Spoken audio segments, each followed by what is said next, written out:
Good morning बच्चों। आज अपन बात करेंगे भारतीय कृषि के बारे में। आपकी जो बुक है उसका लेसन नंबर 9, पिछले जो वीडियो डाले थे उसमें अपन ने बात की थी जल संसाधन के बारे में। आज अपन बात करेंगे अगला चैप्टर भारतीय कृषि, इंडियन एग्रीकल्चर। जैसा कि आपको पता है कि भारत देश जो है एक कृषि प्रधान देश है, जहाँ पर एक बहुत बड़ी आबादी कृषि के ऊपर निर्भर होती है। तो इसी से फैक्ट एक डाटा है कि जो भारत की जो कुल जनसंख्या है,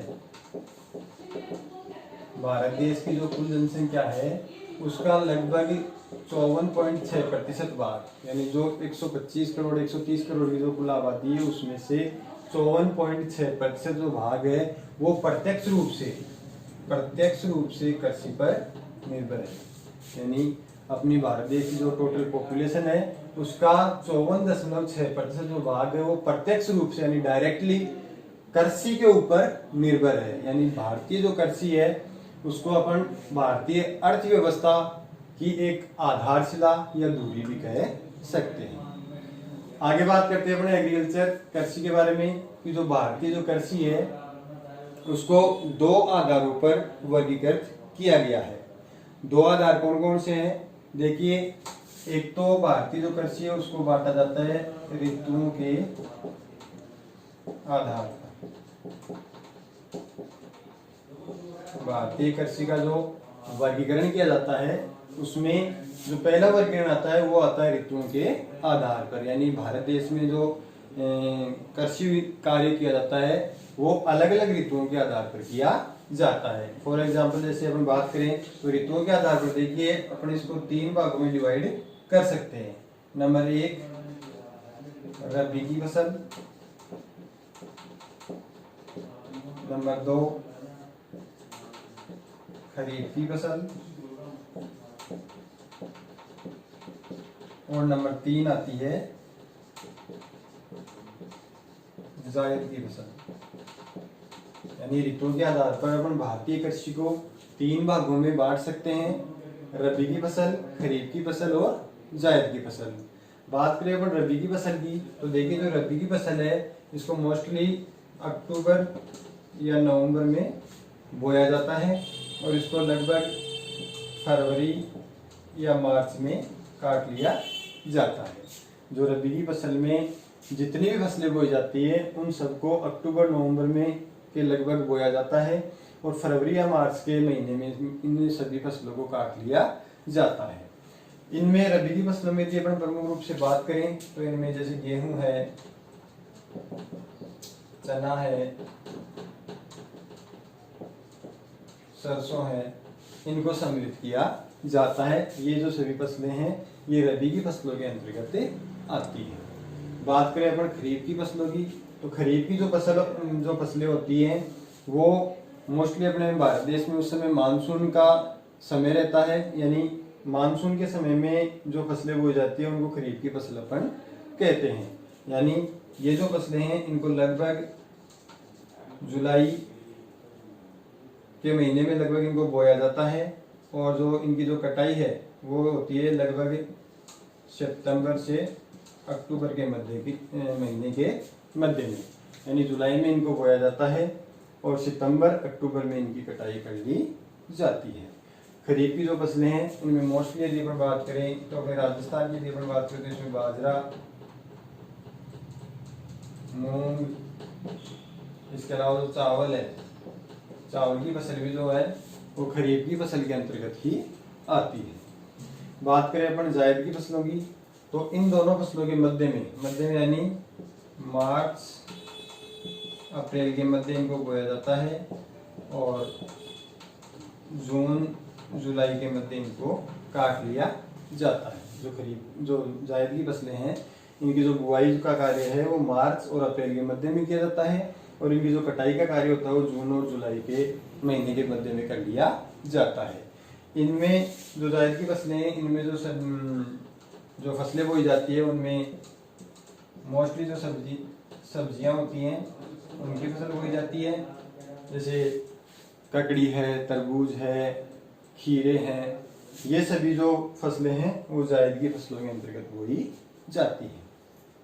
तो ये तो वर्गीकरण था अपने भारतीय कृषि का ऋतुओं के आधार पर, यानी ऋतुओं के आधार पर भारतीय कृषि को 3 भागों में बांटा गया है। अब बात करते हैं अपन दूसरा आधार। जो दूसरा आधार है, दूसरा आधार आता है इसमें उपयोग के आधार पर, यानी फसलों का उपयोग, फसलों का जो उपयोग किया जाता है उसके आधार पर भी भारतीय जो कृषि है उसका वर्गीकरण किया गया है। तो उपयोग के आधार पर यदि अपन बात करें, देखिए उपयोग के आधार पर यदि अपन बात करते हैं, उपयोग के आधार पर, उपयोग के आधार पर बात करें तो जो भारतीय कृषि है उसको प्रमुख रूप से 4 भागों में बांटा गया है। कितने भागों में बांटा गया है? 4 भागों में। पहला जो आता है वो आता है खाद्यान्न फसलें। नंबर 2 पे आती है व्यावसायिक ऑब्लिक वाणिज्यिक फसलें। नंबर 3 पे आती है बागानी फसलें और नंबर 4 पे आती है उद्यान फसलें। यानी उपयोग के आधार पर भारतीय कृषि को 4 भागों में बांटा गया है: खाद्यान्न फसलें, व्यावसायिक या वाणिज्यिक फसलें, बागानी फसलें और उद्यान फसलें। अब देखिए खाद्यान्न फसलें, जैसा कि अपने नाम से ही स्पष्ट हो रहा है, खाद्यान्न फसलें जिनका उपयोग अपन खाने में करते हैं, जिनका उपयोग अपन खाने के रूप में या खाद्यान्न के रूप में करते हैं, वे सभी फसलें खाद्यान्न फसलों के अंतर्गत आती है। जैसे गेहूं है, बाजरा है, ये जो सब फसलें हैं जिनको अपन खाने के रूप में प्रयोग में लेते हैं, ये खाद्यान्न फसलें कहलाती हैं। चावल है, ये सब खाद्यान्न फसलों के एग्जाम्पल हैं। बात करते हैं अपने व्यवसायिक या वाणिज्यिक फसलों की। अब देखिए इसमें व्यवसायिक यानी किसी व्यवसाय के उद्देश्य से ऐसी फसलें जिनका उपयोग व्यवसाय के लिए किया जाता है। व्यवसाय, इन फसलों को अपन नकदी फसलें भी कहते हैं। नकदी फसलें यानी इन फसलों को बेचने से अपने को नकद धन की प्राप्ति होती है, इसलिए इनको नकदी फसलें भी कहा जाता है। तो व्यवसायिक या वाणिज्यिक फसलें ऐसी फसलें जिनका जो उपयोग है वो व्यवसाय के लिए किया जाता है, यानी इनका जो उत्पादन है वो मोस्टली बेचने के लिए किया जाता है। इन सभी फसलों को अपन व्यवसायिक या वाणिज्यिक फसलें कहते हैं। इनमें फॉर एग्जाम्पल यदि अपन बात करें व्यवसायिक फसलों की, तो व्यवसायिक फसलों के अंतर्गत जो मुख्य रूप से जो फसलें शामिल की जाती हैं उनमें गन्ना,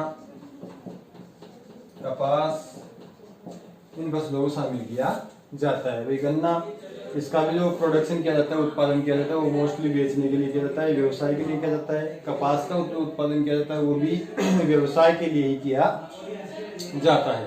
तो इनको बेचने से अपने को नकद धन की प्राप्ति होती है, इसलिए इनको नकदी फसलें भी कहा जाता है।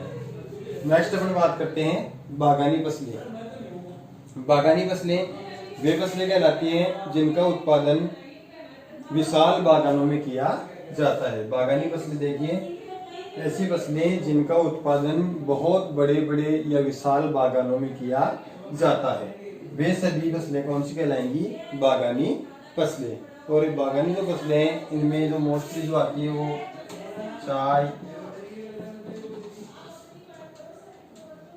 कॉफी, इन फसलों को शामिल किया जाता है। इनका उत्पादन बहुत बड़े बड़े बागानों में किया जाता है और साथ में ये पेय पदार्थ के काम में भी आती है। बात नेक्स्ट करते हैं अपन उद्यान फसलों की। तो उद्यान फसलों की यदि अपन बात करें तो इसमें उद्यान फसलों में फल व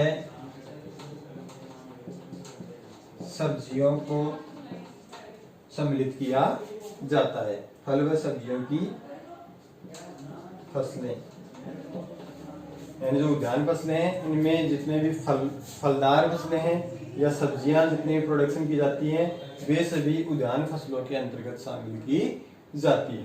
तो इस प्रकार से ये अपने भारतीय कृषि का वर्गीकरण था उपयोग के आधार पर। 4 भाग: खाद्यान्न फसलें, व्यवसायिक या वाणिज्यिक फसलें जिनको अपन नकदी फसलें भी कहते हैं, बागानी फसलें और उद्यान फसलें।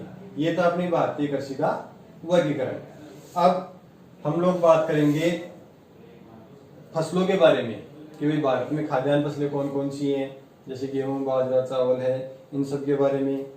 इसके बाद में व्यवसायिक फसलों के बारे में बात करेंगे, अलग अलग गन्ना है, कपास है, इन सब के बारे में अपन विस्तारित रूप में बात करेंगे कि भाई ये जो फसलें हैं इनको उत्पादन के लिए किस प्रकार की मिट्टी की आवश्यकता होती है, कौन से राज्य हैं जहाँ पर इनका प्रोडक्शन मैक्सिमम या अधिकतम मात्रा में होता है, इनके लिए जो आदर्श भौगोलिक दशाएं हैं, भौगोलिक दशाएं मतलब इनके लिए टेम्परेचर कितने की आवश्यकता होती है, वर्षा की कितनी आवश्यकता होती है, इन सब के बारे में अपन विस्तारित रूप से बात करेंगे, जो अपन नेक्स्ट वीडियो में इस बारे में बात करेंगे।